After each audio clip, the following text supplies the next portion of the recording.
بسم اللہ الرحمن الرحیم۔ میرا نام ہے ذیشان عثمانی۔ آج ہم بات کریں گے کہ باپ کو غصہ کیوں آتا ہے۔ ہمارے معاشرے کے اندر باپ کی عمر اور غصہ جو ہے وہ directly proportional to each other ہے۔ جتنی زیادہ عمر ہوتی ہے، جتنے بڈھے ہوتے جاتے ہیں، اتنا غصہ بڑھتا رہتا ہے، اور اولاد بڑی تنگ آ جاتی ہے، بیگم بھی تنگ آ جاتی ہے کہ ان کو غصہ تو ان کی ناک پہ سوار رہتا ہے، ہر وقت غصہ آتا رہتا ہے۔ میں نے بہت سے لوگوں سے بات کی، بہت کچھ پڑھا، بہت سوچا اس کے بارے میں، اپنے دوست عبداللہ سے ڈسکس کیا، تو 3 وجوہات پتہ لگیں جس کی وجہ سے ہمارے معاشرے میں باپ کو غصہ آتا ہے۔ ہم اس کے اوپر بات کرتے ہیں اور دیکھیں کہ کس طریقے سے ان مسائل کو ہم اپنے والدین کے لیے حل کر سکتے ہیں، اپنے باپ کے لیے حل کر سکتے ہیں۔ پہلا غصہ آنے کی سب سے بڑی وجہ ہوتی ہے پیسہ۔ جب وہ پیسے کا ضیاع دیکھتا ہے، جب دیکھتا ہے کہ پیسہ بے دردی سے لٹایا جا رہا ہے اور وہ کتنی محنت سے پیسہ بناتا ہے، جب تک پیسہ ہوتا ہے وہ چلتا رہتا ہے۔ کوئی حالات خراب ہوئے، کوئی جاب چلی گئی، کوئی پیسے کم ہو گئے اور پیسہ اسی سپیڈ میں جا رہا ہوتا ہے تو اسے غصہ آتا ہے۔ بچے رات کو لائٹ جلا دیتے ہیں کہ رات کو لائٹ اگر جل رہی ہوگی گھر کے باہر تو گھر خوبصورت نظر آئے گا۔ باپ سوچتا ہے بل مجھے پے کرنا ہے، بجلی کا بہت زیادہ بل آ گیا ہے، پہلی بات تو رات کو لائٹ جلانی نہیں چاہیے، اگر جلا دیں تو صبح فجر کے بعد بند ہو جائے۔ لیکن کیونکہ اولاد 12 بجے سو کے اٹھے گی تو 12 بجے تک سارے کے ساری لائٹیں جل رہی ہوں گی، باپ جب دیکھے گا اس کو کٹتا رہے گا۔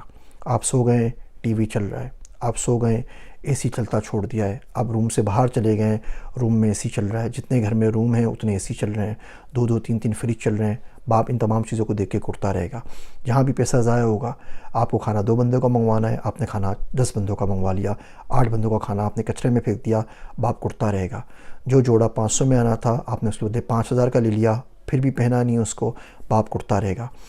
وہ ایک جگہ کے اوپر میرا دوست عبداللہ بیٹھا ہوا تھا، تو بیوی بچے بیٹھے ہوئے تھے، کسی نے پوچھا کہ واٹ یو گاٹ، ڈیوائسز کی بات ہو رہی تھی، تو بیگم نے بولا جی سیمسنگ الٹرا 22، تو ایک بیٹے نے بولا جی آئی فون 13 یا 14 جو بھی تھا اس وقت، ایک نے بولا فلاں اینڈرائڈ فون ہے، ایک نے بولا جی میرے پاس آئی پیڈ اور کچھ ہے، اس سے پوچھا تو اس نے بولا آئی پیڈ، یعنی کہ میں نے پیسے دیے ہیں، اور سب سے گھٹیا فون غریب اسی کے پاس تھا۔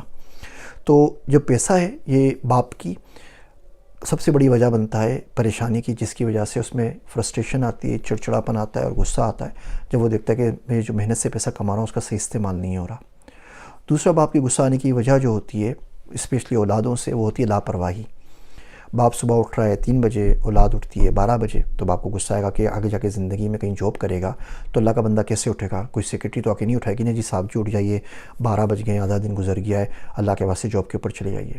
جب وہ دیکھتا ہے کہ اس نے کوئی مہنگی ڈیوائس یا لیپ ٹاپ کچھ لایا ہے اور وہ ایسے رل رہا ہے، وہ لانڈری روم میں پڑا ہوا ہے، وہ سیڑھیوں میں الٹا گرا پڑا ہوا ہے، وہ اوور چارج ہو گیا اور کسی کو پرواہ نہیں ہے، تو اسے غصہ آئے گا۔ وہ دیکھتا ہے کہ آپ بالکل اپنی صحت کے ساتھ اچھا برتاؤ نہیں کرتے، آپ موٹے ہو گئے ہیں، آپ ورزش نہیں کرتے، آپ بہت لاوبالی طریقے سے گاڑی چلاتے ہیں، کبھی کہیں گاڑی ٹھوک کر آ گئے، کبھی کہیں ٹھوک کر آ گئے، تو یہ لاپرواہی آپ کی زندگی میں دیکھ کے اسے غصہ آتا ہے۔ غصہ اس کو اپنے لیے نہیں آتا، اگر آپ کا ایکسیڈنٹ ہوگا تو آپ مریں گے نا، اس کا کیا نقصان ہوگا؟ اس کو اس لیے ہوتا ہے کہ آپ کی جو اس سے محبت ہے، وہ محبت اس کو مجبور کرتی ہے کہ وہ آپ کو ایک بہتر انسان بنائے تاکہ آگے جا کے آپ زندگی گزار سکیں۔ جتنا وہ چیخ رہا ہے، چلا رہا ہے، یقین رکھیے یہ تمام باتیں آپ کو سمجھ میں آئیں گی صرف اس وقت جب آپ کی اولاد اس عمر میں پہنچے گی۔ اس سے پہلے دیر از نو وے ان ہیل کہ آپ باپ کے جذبات کو سمجھ سکیں، جب تک آپ کا اپنے سائز کا بچہ اس کے جتنا نہ ہو جائے، آپ کے جتنا نہ ہو جائے۔ میرا ایک دوست ہے عبداللہ، تو وہ بولتا ہے کہ جب بھی بچوں کو باپ سے لڑائی ہونا تو باپ کو صرف ایک ان کو دعا دینی چاہیے، باپ کو دعا یہ دینی چاہیے کہ اللہ کرے تمہیں بالکل ایگزیکٹلی ویسی بیوی ملے جیسی کہ تمہاری ماں ہے، یعنی کہ جیسی بیوی مجھے ملی ہے، اور تمہیں ایگزیکٹلی ویسے ہی بچے ملیں جیسے کہ تم خود ہو۔ سب لگ پتہ جائے گا اور پتہ چل جائے گا کہ میں کس اسٹیج پہ تھا اور کیا کر رہا تھا۔ تو دوسری چیز ہے لاپرواہی۔ تیسری چیز ہے کنٹینیوس شکایات، ہر چیز پہ شکایات۔ فون ہے تو آپ کو اچھا فون چاہیے، ابھی آئی فون 14 ریلیز نہیں ہوا کہ اس کی ڈیمانڈ شروع ہو جاتی ہے۔ گاڑی اچھی چاہیے، گھر اچھی چاہیے، اور آپ شکر ادا نہیں کرتے۔ یہ ناشکری نے تو ہمیں تباہ و برباد کر دیا ہے۔ دیکھیے اگر آپ لسٹ بنانا چاہیں نا کہ زندگی میں آپ کے ساتھ برا کیا ہوا، تو آپ آرام سے پیٹ کے پیچھے 25-30 سالوں کی لسٹ بنا سکتے ہیں کہ 1000 واقعات زندگی میں برے ہوئے۔ فلاں جگہ میں بچپن میں گر گیا تھا، فلاں نے مجھے مار دیا تھا، فلاں نے میرا موبائل اسنیچ کر لیا، اس بندے نے گالی دے دی، اس نے جھڑکی دے دی، ابا نے چماٹ مار دیا، اماں نے چماٹ مار دی، فلاں دوست نے لات مار دی، آپ لکھتے چلے جائیں اور آپ بولیں گے آپ کی زندگی میں اس سے آپ سے بری زندگی کسی کی بھی نہیں ہے۔ آپ ایویڈنس جمع کرنا شروع کریں نا، تو آپ کوئی ایک سائٹ لے لیجئے اور آپ کو ایویڈنس ملتا چلے جائے گا۔ آپ اس شخص کی سائٹ لیں، آپ کو 1000 ایویڈنس مل جائیں گے اس کو سپورٹ کرنے کے لیے۔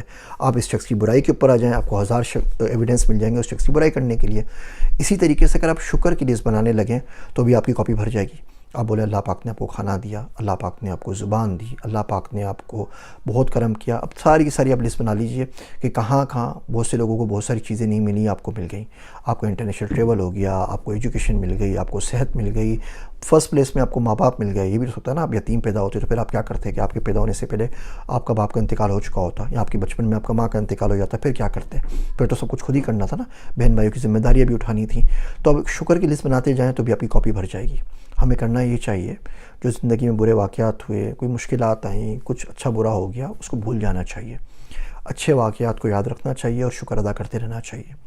تو جب آپ کو غصہ آتا ہے اس کی 3 بڑی وجوہات ہیں، اور میں بڑی ریسرچ کے بعد میں آپ کو بتا رہا ہوں۔ پہلی وجہ پیسہ کم ہوتا ہے، زیادہ ہوتا ہے، استعمال کنٹرول نہیں ہو رہا تو اس کو اس بات پہ غصہ آتا ہے، بیچارہ کہہ نہیں پاتا، غصہ اسی بات پہ آتا ہے۔ دوسری آپ کی لاپرواہی، وہ اندر ہی اندر جلتا رہتا ہے اور کٹتا رہتا ہے۔ اور تیسری چیز آپ کی ان لمیٹڈ شکایات اور انفینٹ خواہشات، جو اس کو زیادہ کرنے کا پہ مجبور کر رہی ہوتی ہیں، ڈو مور کی طرح۔ یقین جانیے 75 سال میں اتنی مرتبہ ڈو مور کا امریکہ نے پاکستان کو نہیں بولا جتنا 5 سالوں میں ہماری اولاد ہمارے ماں باپ کو بول دیتی ہے۔ اللہ کے واسطے اس ڈو مور کے اوپر تھوڑا سا بریک لگائیے، تھوڑا سا رک جائیں، تھوڑا سا صبر کریں، کوشش کریں ایک دن باپ کے ساتھ گزاریں، کوشش کریں ایک دن اس کے پرسپیکٹیو کو سمجھنے کی کوشش کریں، کیونکہ جس دن وہ نہیں رہے گا آپ کو ساری باتیں گن گن کے یاد آئیں گی اور اس کا کوئی فائدہ نہیں ہے۔ آپ کیا کریں گے؟ پچھتائیں گے، تو پچھتانے سے کیا ہوگا؟ نہ اس کی قبر پہ کوئی اثر پڑنا ہے، نہ اس کے اعمال پہ اثر پڑنا ہے۔ وہ اپنی زندگی آپ پہ لگا دیتا ہے، اپنی دین دنیا آپ کے اوپر لگا دیتا ہے، آپ لوگ نہیں سمجھ پاتے۔ شاعر کہتا ہے جو تیری جستجو میں چھوڑ دیا، جو تیری جستجو میں چھوڑ دیا، اس کا نعم البدل تو بھی نہیں۔ کوشش کریں، والدین کی قدر کریں۔ میری باتیں سننے کا شکریہ۔ میں ہوں آپ سب کا ذیشان عثمانی۔